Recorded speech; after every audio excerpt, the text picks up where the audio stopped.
All right, so let's start our day with Dr. Joe Cleaver. He is a physician in the fields of regenerative medicine, anti-aging therapies, and integrative healthcare. He's based in Dallas, Texas. He's on board certified rheumatologist and immunologist with over 2 decades of clinical and research experience. Known for his experience in longevity and advanced therapies, Dr. Cleaver focused on addressing the root causes of aging and the cellular level rather than merely managing symptoms. He's going to be talking to us today about why stem cells fail even when they are good and the role of the mitochondria in stem cell health. So please help me. Welcome, Dr. Cleaver. Okay, great. So first of all, I'm always honored to be able to uh, contribute when we have a person, a real star in the longevity world, somebody who's at the tip of the spear, and that's James Stroll and his team. So it's a pleasure to be here and share, just my knowledge and experience, and that's what I do when I get on stage. Is I accumulate. I've been around 30 years, and just accumulate deeper and deeper the understanding of the science of human aging and longevity. So this talk, even though it's short, it's very, very pertinent and probably one of the most important talks I've actually developed in probably my career, because it's really where aging starts. Everybody is chasing the cell, and when it comes to aging, and you want to protect your DNA from damage, and and mitochondria is involved in all that. But when I started digging deeper and deeper, the importance of mitochondria is is a little bit overlooked, and it's coming into focus. And there's a very critical lens on why the cell starts to age, and it really starts with mitochondria, and that's what this talk is about. And I'm going to give you some great therapies and approaches in order for you to start or stop and slow the aging of your cells, and therefore your systems in your body, and your accelerated aging and your lifespan, by treating mitochondria with peptides. They'll bring it all together in the next 25 minutes or so. So the most important part of the start of this is the role of mitochondria in stem cell health. We have mitochondria, we have stem cells that are functioning, but they're already failing. And let me give you, excuse me, let me give you an example. If you have a NFL player who's 30 years old and he's lost 2/10 of a couple of clicks off his 100, and that makes him either in his prime or a little bit over the hill. When did we start aging? Why is he starting to slow down at age 30? We now know that we do start aging we're developmental till about age 25, and then the DNA damage that starting to accumulate in human cells starts that inevitable slow trip to the end of life, and what our lifespan is going to be. We can intervene with lifestyle. That's one of the most important things. We can intervene with what we're going to look at today, peptides and some other supportive therapies for mitochondria. So, I mean, that to me, that concept of understanding when we start to age and what's happening prior to the cell manifesting itself in aging, is the smoldering damage of mitochondrial DNA. And that is so key and so important. I'm not going to bother you with what keeps me busy. A little bit of background real quick. I did miss some of the intro, but real quick, I've been at this about 30 years, and I've been a longevity regenerative physician practitioner for decades, and that translates into the level of, humbly said, the level of sophistication of my longevity programs, and understanding why humans age and how we can pinpoint it in each patient in a very personalized way to be able to slow, stop, and even reverse aging. So some of the big moving parts of that longevity program are stem cells and exosomes. I've been harvesting stem cells for quite a few years. We bank them, and then we use them in natural therapies back to our patients for longevity and other reasons or other therapies. Another area, a very important area, and it's pertinent to mitochondrial function and mitochondrial DNA health, is something called Klotho. And if you have never heard of Klotho before, you will real soon.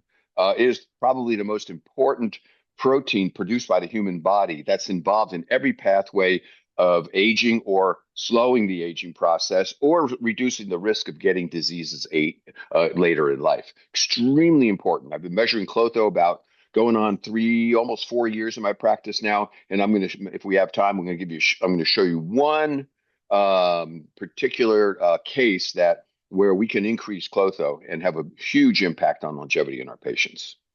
So, real quick, becoming more and more of a prolific writer. I've written 2 books on Klotho. It's that's how important I believe it is. The Anti-Aging Power of Klotho is a bestseller on Amazon. I was a sole author. I teamed up with Dr. Patrick Sewell, who is a global expert in gene therapy, where we can he can unlock your and replace DNA and genes to restore youthful function in various systems in the body. As I am a peptide expert, I'm supposed to be, so I co-authored a book with Jim Laval, a brilliant clinician, and utilizing peptides for about 20 years now. Extremely important in my longevity program, and I think a lot of others now. As I mentioned, we're not giving, mitochondria the attention it really needs. And I think this is the year of the mitochondria. So I have a book and almost in press now. That'll be coming out this summer. The year of the mitochondria is going to be pivotal in the impact it has on extending lifespan. Quick disclaimer, we don't need to really go into that. Here's my ever-changing definition of aging. I describe it as insidious. It's relentless. We can't stop it, but we can certainly manage it.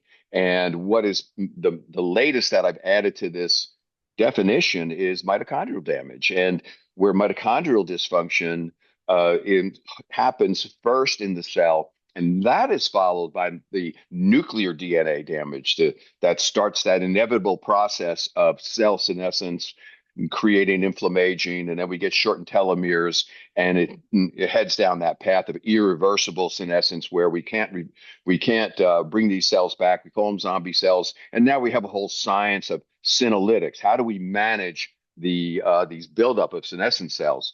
Well, I've taken it one step, back and said we got to prevent these senescent cells from occurring.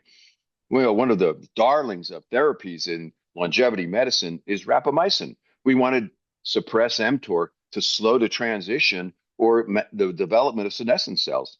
But nobody's really focusing on this mitochondrial DNA damage. And this program, I think, is going to have a paradigm shift in longevity. So again, if we don't treat aging and managing it effectively, starting with the mitochondrial damage, we end up with inflammation, cell dysfunction, cell senescence, accelerated aging. So if you're not involved or don't participate, and this is a very highly functioning biohacking audience and professionals and practitioners, you embrace longevity medicine, et cetera. So balancing hormones and understanding lifestyle, the impact it has on your longevity and your health span are in the forefront of everybody in this audience, I believe. That's why I probably, hopefully most of you know about Klotho. So if you sat in my office and you wanted to become part of one of my programs, the longevity program, I'll show you this slide. And this slide is, it comes with me, it travels with me in my speaking engagements.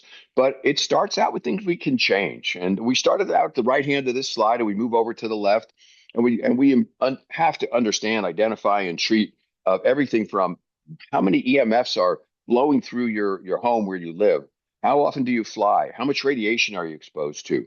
And we do that by understanding how much damage we have accumulated over a period of time by the time you sit down in the chair in front of me. And that's my job, is to assess how much work we need to have to do based on the damage we identify. Some of the things we can change, some of the things we can't, but mostly lifestyle we can. And that's probably pivotal in any longevity program. If we're not addressing restorative sleep, appropriate amount of exercise, Mediterranean diet, etc.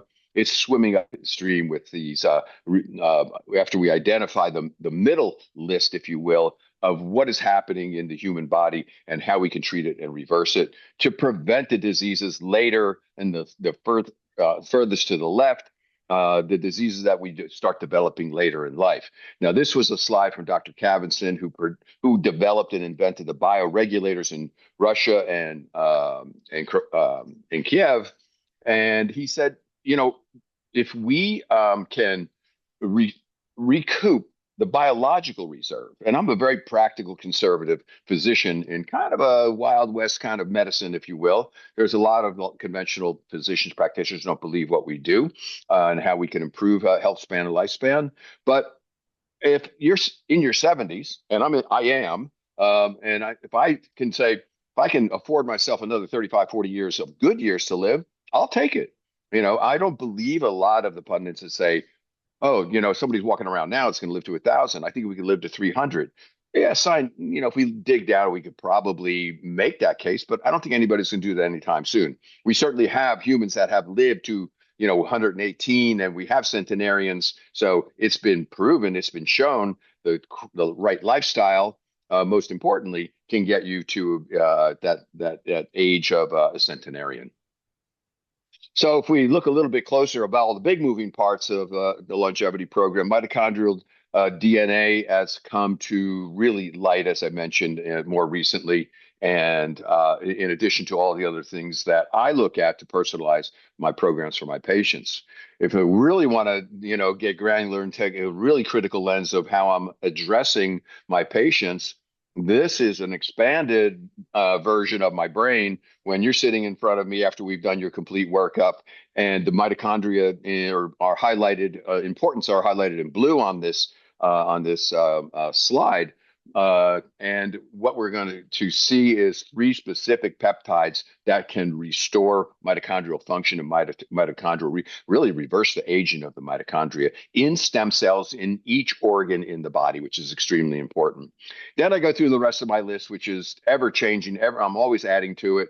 How do we address, for example, if somebody they're 50 or 60 and they have sarcopenia, or they don't have the healthy amount of muscle mass and function that I'm looking for, then we'll develop a program around restoring muscle function and the production of myokines such as irisin and Klotho as we exercise, that have a huge impact on longevity. So I'm not going to dwell on this, but this is a very useful slide for a lot of, especially biohackers.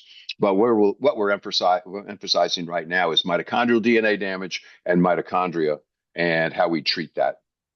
So if we get beyond the mitochondria and why we're developing a senescent cell, this is what a senescent cell does. It stops dividing. It doesn't want to die, and it starts to build up in the body. And that is replicative senescence. That happens as we age. We make more and more of these zombie cells. They're building up in our body, and they wreak havoc on accelerated aging, inflammation, and development of disease.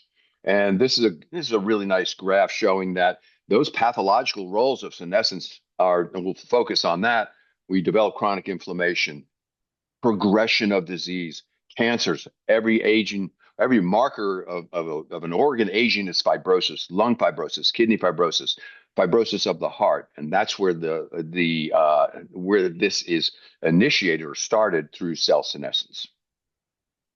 Then that mitochondrial damage starts to damage the nuclear DNA, as most of us know, as the DNA, the DNA damage response, DDR, and that ends up with stem cell failure, and that's when we end up with those diseases manifesting themselves: dementia, Alzheimer's, heart disease, cancer, diabetes. These are the end results of poor management, starting with or lacking of that management of the healthy mitochondria to shore up healthy stem cells throughout a life. So where does it all begin? I've already, I always get ahead of my slides. Mitochondrial DNA damage occurs before nuclear DNA damage. That's the take home today. We need to focus on mitochondrial DNA damage. And I'm going to get ahead of my slides again because what happens is inside the mitochondria, inside your stem cells, in each system in the body,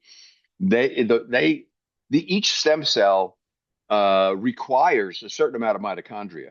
Stem cells don't age. If I extract your stem cells, I harvest your stem cells from your fat, and you're 60, your stem cells are probably about 30 years old, and they're very viable, but they're already failing. So they're not going to be as effective as younger stem cells. But this program, I believe, addresses that. Clinically, right now, I'm seeing great results with it. But what happens is the DNA inside mitochondria is circular.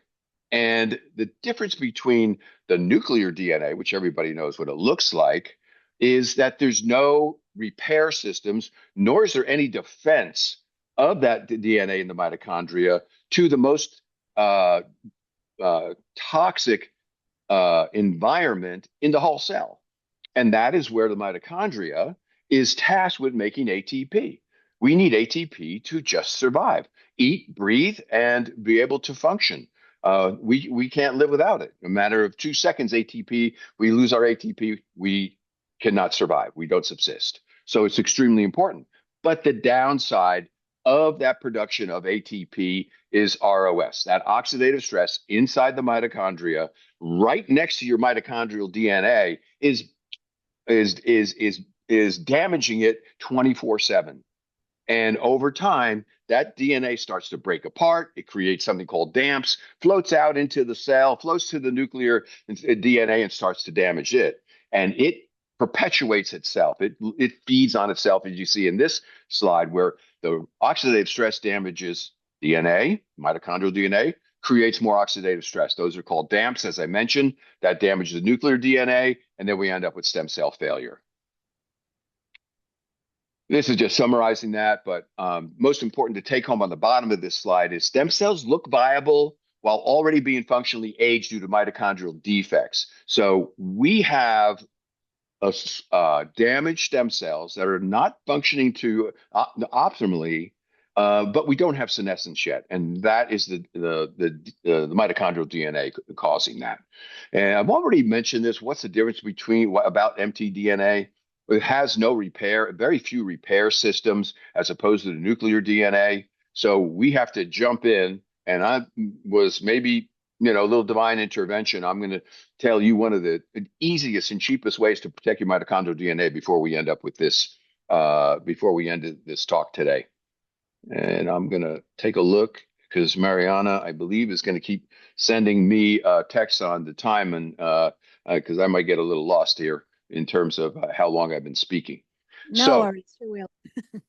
Okay, great. So here, this is really exciting because we can, at ground zero, we can start blocking, protecting mitochondrial DNA, maintain that mitochondrial function, maintaining stem cells, maintaining homeostasis in all your organs. So stem cell mitochondrial dysfunction, already kind of outlined that for you. A stem cell, why is it younger than the rest of the cells in the body? It's in a quiescent state. It's dormant almost. It has a low amount of oxidative stress. There's only a few mitochondria in a dormant stem cell, but when you call on it to clean up inflammation or heal tissue or go out and be a senolytic, it starts multiplying its mitochondria like exponentially, and that moves it out of that quiescent phase into an active phase. But if we don't block the ongoing smoldering damage to that mitochondria, then it slowly moves into exhaustion, senescence, and then eventually apoptosis if the immune system is up for it to clean up these zombie cells. So nuclear DNA, as I mentioned, there's redundant protection to nuclear DNA. So again, we have the stem cell.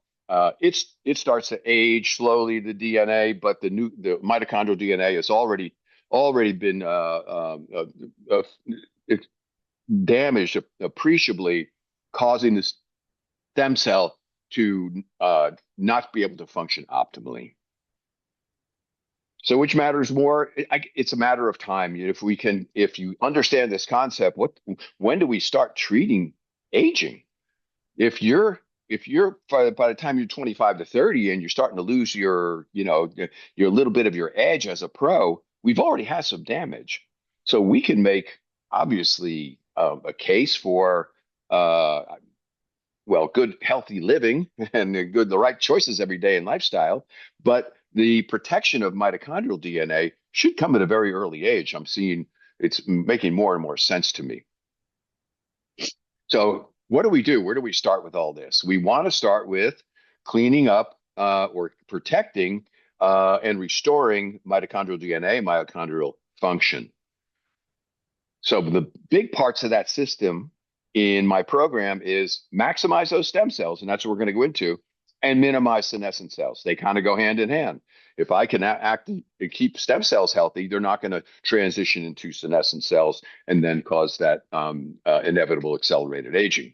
So there's 3 peptides, and the one is synthetic, SS31, and I'm going to show you how these work synergistically to restore, maintain, and optimize mitochondrial function.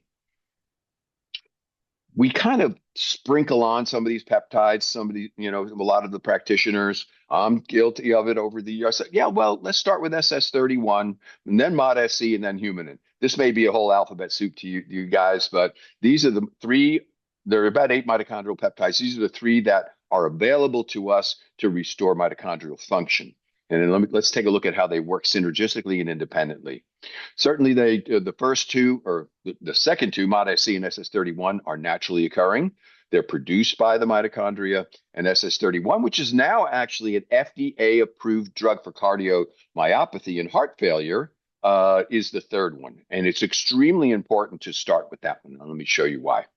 Purpose of mitochondrial. Okay, what we want to do is, I should start at the bottom of the slide. SS31 binds what's called cardiolipin. That means inside the membrane of the mitochondria, SS31, when you start this protocol, you start this program that I've developed, it will go in and it's like a construction peptide. It will start to put the mitochondria back together, all the physical parts of the mitochondria, so it functions again. So when we bring in the next mitochondrial peptide, MOD-SC, that activates cyclic AMP, AMPK. So the adaptation and the ability of the mitochondria to produce ATP is upregulated, and in a way that it's very efficient. It takes a dirty running engine and cleans it up into a clean running engine. If we have unhealthy mitochondria that are being damaged and do not have the optimized ability to make ATP and from these little electrons running down inside there, inside the membrane, it produces an enormous amount of oxidative stress. So what's the first thing this protocol does? It drops your oxidative stress dramatically, because that's where all your ROS comes from. It comes from mitochondrial function and producing ATP to survive. Then humanin comes in later because it's anti-apoptotic. Well, you just told me we want to get rid of zombie cells. These are healthy cells. These are healthy mitochondria, and humanin prevents mitophagy when we don't want it. In other words, when we have a healthy mitochondria, it can be stressed to a point it'll go into mitophagy and break up. Humanin restores healthy mitochondria and maintains the number of mitochondria inside the stem cell. I'm not going to get into all the pathways and all the geeky stuff today because we don't have time, but know that these 3 work independently and they work synergistically. They all 3 reduce oxidative stress. But what this is describing here is it's a complementary mitochondrial control nodes that all 3 of them contribute to optimal energy production, survival, regenerative capacity, all overlap, but all do things independently to optimize mitochondrial function. That's breaking it down a little bit more. The SS31, as I mentioned, will restore that inner membrane so we have less leakage and less less ROS. MOD-SC upregulates the ability to make that energy in a clean and effective way so we don't produce oxidated ROS. And then humanin inhibits mitochondrial apoptosis, as I mentioned. But know that there's a couple of other really good things that these peptides do. The One of them, and I'm certainly getting ahead of it, but to summarize what I just said, high energy, low stress mitochondrial environment that optimizes stem cell fate. And that's what we want to achieve. So humanin is really important, as I mentioned, because it activates something called STAT3 and these other pathways that prevents apoptosis and supports stem cells under stress in the environment in the stem cell niche. So most importantly, humanin blocks autophagy it's an autophagy regulator, but there's a lot of other benefits to humanin that I'm not going to get into in this short 25-30 minutes we have. So MOD-SC is important for AMPK, metabolic stress response.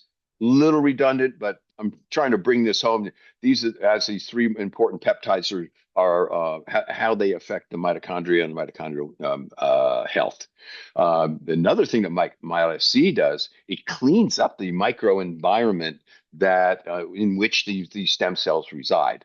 So mitochondrial has an additional benefit, not because it reduces oxidative stress. It's not pouring out into the environment and damaging and causing the other stem cells to blunt their ability to perform.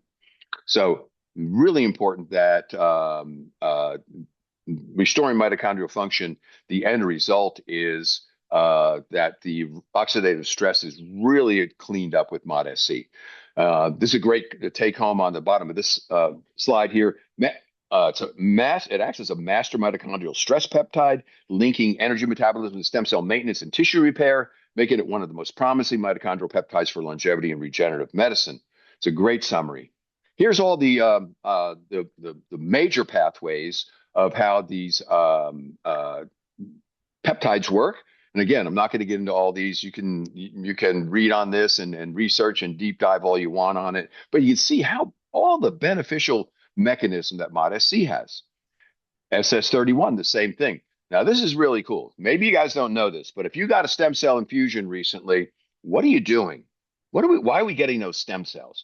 How are they resuscitating the aged stem cells that are in your body? Let's say you're not in my program, so your stem cells are limping along, and we give you stem cells. One of the most important things that stem cells do, the healthy stem cells will create a tubule, a transfer tube we've seen this in micrographs, and it will start exporting healthy mitochondria to the sick stem cell. So you can really see the importance of mitochondrial health now. And SS31 increases and optimizes that ability of the stem cell to move healthy mitochondria into a sick stem cell. So SS31 is another key action that SS31 does. And there it is now. Like I said, I always get ahead of my slides. That's just summarizing what I just said. This is all additional SS31 benefits. If we put them all together, here's some of the shared mechanisms. I'm going to expand this in a second to a nice chart. It's a take home for you guys. You can cross-reference it all day long. You can see which peptides do the best for the function of mitochondria, structure, et cetera, and how they overlap and how you can build a program. So key takeaways: SS31 structural, MOD-SC metabolic, humanin apoptosis blockade, stronger, more resilient stem cell systems. Deeper dive in what I just said. Together, the strongest mitochondrial stem cell rejuvenation stack known. This is really deep. I'm not going to get into this slide. It describes all the mechanisms of how these three peptides work on mitochondria. Here's the take-home slide. put that one on the wall, put that one as your screensaver, whatever you want, and start building that mitochondrial program, because you can see the strong areas that ModSC works. You can see the strong benefits that humanin provides, anti-apoptotic and SS31, etc. So this is a summary of my protocol and how I approach cleaning up mitochondria, cleaning up senescent cells first. Know that if you want to give stem cells, they are great senolytic. They love to clean up cell senescence, but that's an expensive way, really expensive way to clean up cell senescence. So we have other senolytics in longevity medicine at our fingertips to decrease that burden of cell senescence. So when we do provide that natural therapy with stem cell or biologics, it's fixing the things that we want to get fixed. Tissue damage, function, inflammation, really important. That's why we're giving stem cells. Restoration of homeostasis in organs, resuscitating your current stem cells. So prior to any of these therapies, I have a protocol. Now, my protocol consists of those three peptides, human SS31 mod-SC. There are a couple of other important things, and then we're going to wrap up here. But urethiolinase, spermidine, look those up. Go chat those, and you're going to go, wow, man, how did I miss that? Spermidine so important. How is urethioline so important for mitochondrial function and protecting both of them, protecting DNA from damage? But one of the pivotal antioxidants that protects your mitochondrial DNA from all that oxidative stress, cheap, you find it anywhere, melatonin. I've been taking melatonin for 30 years, and I know it's had, well, my numbers, I'll show you my numbers. They have preserved my biological age for a very long time.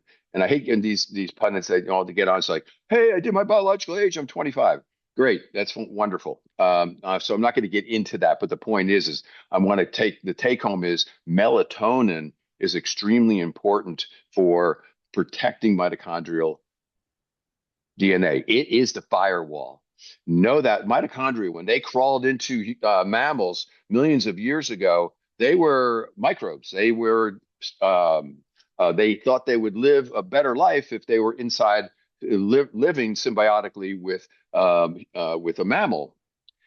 Those mitochondria preserved and retained the ability to make melatonin. Melatonin is 60 times more potent as antioxidant than vitamin C.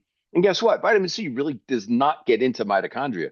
You can do all the IV vitamin C you want, but it's not protecting the mitochondrial DNA like melatonin does. There's no pathway, there's no encumbrance, there's no block of melatonin into mitochondria. It flows right in. You take 5 milligrams of melatonin, it's in your trillions of mitochondria in a matter of minutes, protecting your mitochondrial DNA from that oxidative stress, from all that ATP production going on. So it is a proverbial firewall against the mitochondrial damage. So it's part of the program. And Klotho, I have to give it certainly the importance and focus that it needs, because it is. There's been over 3,500 articles produced or published on Klotho since, I believe, 1997. I spoke at the first Klotho conference in Anaheim this past year. Dr. Kuru, who from Japan, who had discovered Klotho, was there. He gave a talk, and it has. We're very close to. We're producing Klotho now. We're going to turn it into a product that's going to be an oral product, probably by summer also. But it's a master upstream regulator of mitochondrial resilience and stem cell progenitor cells. It preserved mitochondrial DNA. So now it's coming into focus as part of this program, and it's very, very important. If you have low Klotho, it's requisite for maintaining mitochondrial function and prevention of stem cell deterioration and exhaustion. Klotho is extremely important. If we see higher Klotho levels, we reduce the incidence of any disease later in life by 30% right off the bat. I'm treating ancillary with Klotho. If you increase Klotho in cancer patients, their tumors start to shrink. So it is a very, very powerful longevity protein produced by the human body. And I'll wrap up here Klotho was so important. There was nothing out there. I developed Klotho Max a couple years ago, and it is very effective in my pilot studies. So I pulled up one pilot study for you guys. This is a cancer patient. He had prostate cancer. He was out about 2 years cancer free, but that was at 2023. If you look closely at the slide, the first time I measured his Klotho, you know what it was? Look at it. It's zero. And many cancer patients have zero Klotho. And we're not going to get into the chicken and egg thing and why that happens, but I put him on my pilot study, my Klotho Max, and the graph doesn't lie. A year later, he was up to 4.6. Now, know the cutoff for healthy Klotho levels is about 5. And we moved to the middle results. Last year, this past May, he was 6. And I just measured him again just in January last month. Now he's 6.5. He's in that safe zone now that we're getting most of the benefits out of Klotho. We're getting tremendous benefit out of Klotho at 6.5, then at 0. We had no protection at all. And in lockstep, or the senescent cell burden is exact opposite. We raise Klotho, guess what? Cell senescence decreases. If we increase cell senescence, Klotho decreases. And it decreases because of oxidative stress. The ROS suppresses Klotho production in the kidney and the brain, et cetera. So that's what Klotho does. Self-renewal. We want proliferation, migration, homing, differentiation, capacity. That's what we want our stem cells to do. We want to get them ready, get them to activate, get them into the bloodstream, mobilize, get them to the target tissue, and be able to differentiate and heal and maintain a healthy stem cell niche and stem cell number in each organ of the body. And that translates, in my opinion, to improved health span and lifespan. Okay, that wraps it up, guys. I hope I did it in a short time allotted. And I'll take any questions. We have time for questions. Is that what we're Yes, going to do? we have time for questions. Thank you. Thank you so much, Dr. Cleaver. That was My great pleasure. information. All right. My pleasure. Thank you. Who has questions? Wants to? There you go. Thank you. Hi, Dr. Cleaver. Thank you so much for that presentation. I think I'll have to watch it a couple times to get everything that you said there. So it's a good thing that'll be on the website. I have a couple of questions, but I also saw them pop on the chat, and that was one of my questions as well. It's about some peptides like MOTC that are not yet FDA approved, yet some of us are using them and not. Can you give us some of your thoughts on some of these that are not FDA approved yet? However, we're using them? Well, truth be told, most peptides that have been used in the last 10 years are not blessed by three-letter agencies by any means. And they stepped up their game. And folks I know that work with these three-letter agencies, such as the FDA, are reassessing that category 2 list that said, you know what, we're going to put all these peptides on there, and inappropriately so. And the powers that be that I work with have gone to Washington and have worked with Congress and have worked with RFK Jr. to say this is really a big disservice, and we can be using these peptides to actually improve lifespan, definitely health span in our patients. So MOD-SC, if you have, and this is what I teach when I'm teaching peptides anywhere I am on stage, that's the disclaimer. These are not FDA approved therapies. Most things we do in regenerative and functional medicine are not really blessed by anything in conventional medicine. So we have created certainly a huge paradigm shift, and the population and our biohackers and patients are embrace it. So when a patient sits down, I go and tell them about this program, and I say, look, first thing I have to tell you, there's only one FDA approved peptide for mitochondria, SS31, and I'm going to use it off label. MOD-SC is produced by compounding pharmacies. I tell patients and myself and my colleagues and practitioners, do not use the ones from research websites. You have no defensible position. It's just something a path you do not want to take. You want to use compounding pharmacies, and quite frankly, that is a peptide from a compounding pharmacy. For example, I use Grand Avenue Pharmacy in Austin because that's the only one I know in the country that actually has humanin. And humanin is extremely potent and powerful and beneficial peptide. But they have it, and that's where I use it. In fact, that's where I use how I source all of my protocol from Grand Avenue. Point is, who is overseeing those compounding pharmacies?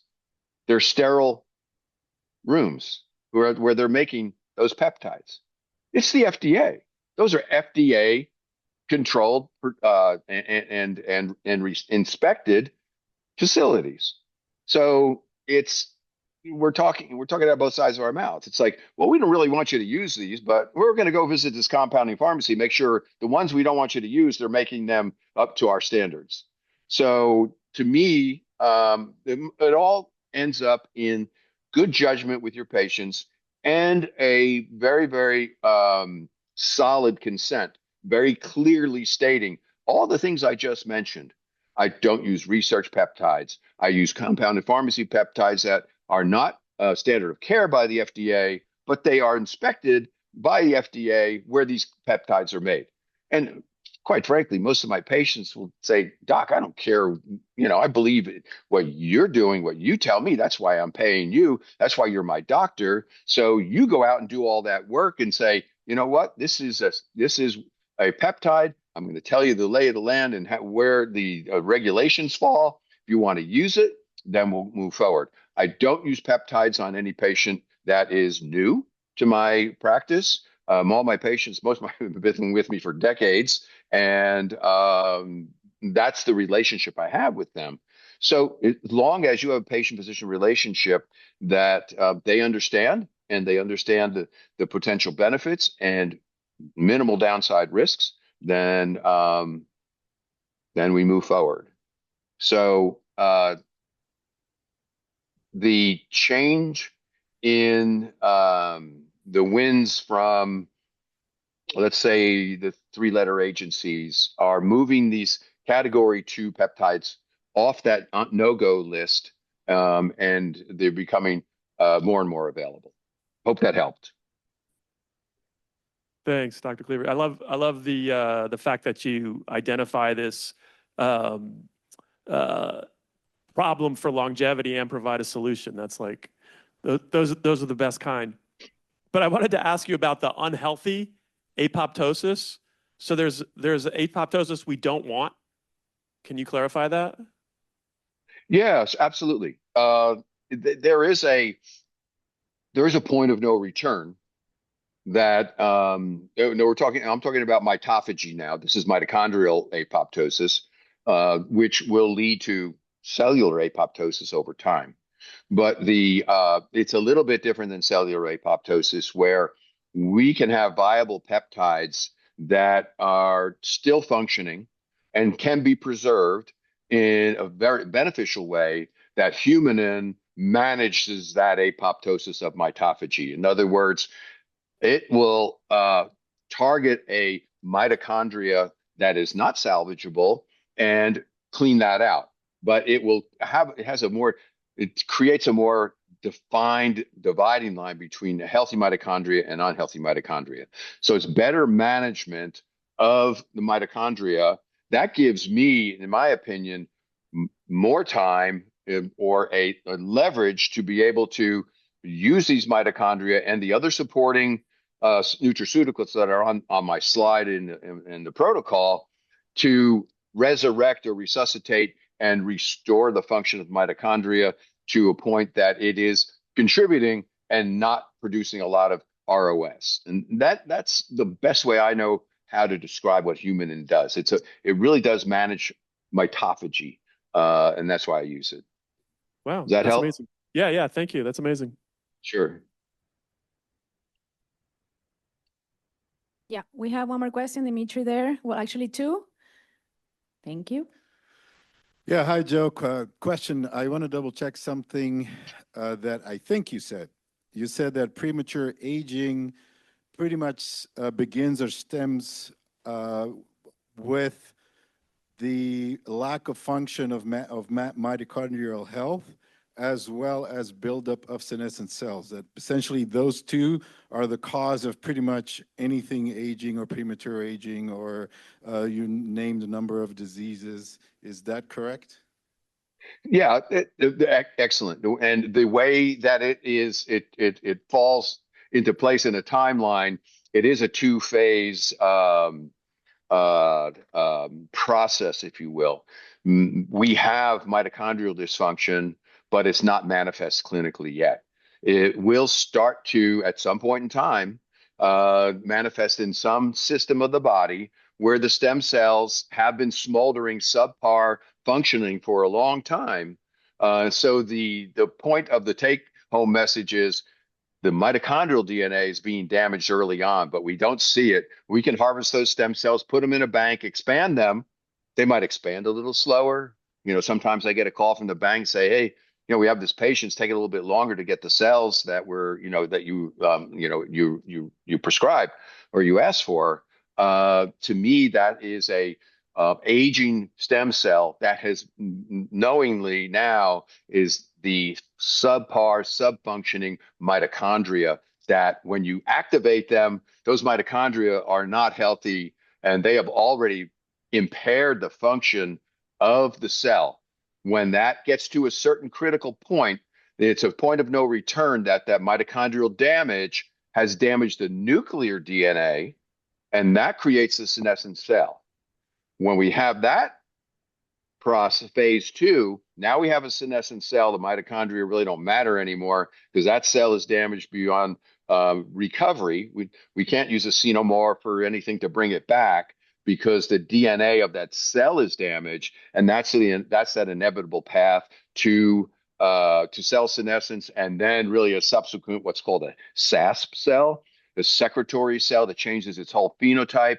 And those are the ones that build up and turn into cancer and all the inflammation that accelerate our aging. That's the senescent management, or that's the senolytics and the management of cell senescence. But in my opinion, and I'm guilty, I've been ignoring, or I haven't been addressing the mitochondrial damage that got us to that cell senescence in the first place. Not effectively. I see patients all the time, and the only thing I can do is measure beta gal. There's nothing else out there that is clinically available. And when I see a patient with a high cell senescent burden, I said, "Oh yeah, we got to clean those up." But now I have a preventive program. When I clean them up, we're preserving the stem cells that have not moved into cell senescence yet. So in essence, it's a xenopreventive, but it's also resuscitating sub-functioning stem cells and therefore homeostasis, structure, and function of systems in the body. Thank you. I one more question before another one. So I wanted to ask you if you can suggest any dosage of melatonin that actually work on the mitochondria. Oh, that's a great question. In the literature, I use high dose melatonin, and it's not for sleep. It is for mitochondrial health. But probably the range that is clinically accepted, if you will, because there's no side effects, is like 5 to 20 milligrams. But some patients I have 50, 100 milligrams, but you don't need those super physiologic. And there's some potential downsides in the literature to that. So if you stick with 5 to 20 milligrams, I think you'll do just fine. We hear these stories about nightmares and grogginess in the morning. In my opinion, that is not necessarily too much melatonin, although there may be a small section of the population that cannot metabolize it like others, and you might have some sleepiness in the morning. The real problem, I believe, with having the brain fog and the nightmares, it's one of the most adulterated supplements on the market. DHEA is the other one, in my opinion. They're both everywhere. It's ubiquitous. You can buy it. They're cheap, and there's a lot of bad melatonin out there. So one of the most important things is find a good quality melatonin, and I think you'll be able to give that patient that range of melatonin and follow followed their IL-6, TNF alpha, the markers of oxidative stress that we see. I think you'll see an improvement. Okay, wow, Joe, what a impressive presentation. Thank you so much. Wow, very impressive. My Yeah, pleasure. My yeah, pleasure. I'm excited about it. Yeah, we'll yeah, have data by springtime. So yeah.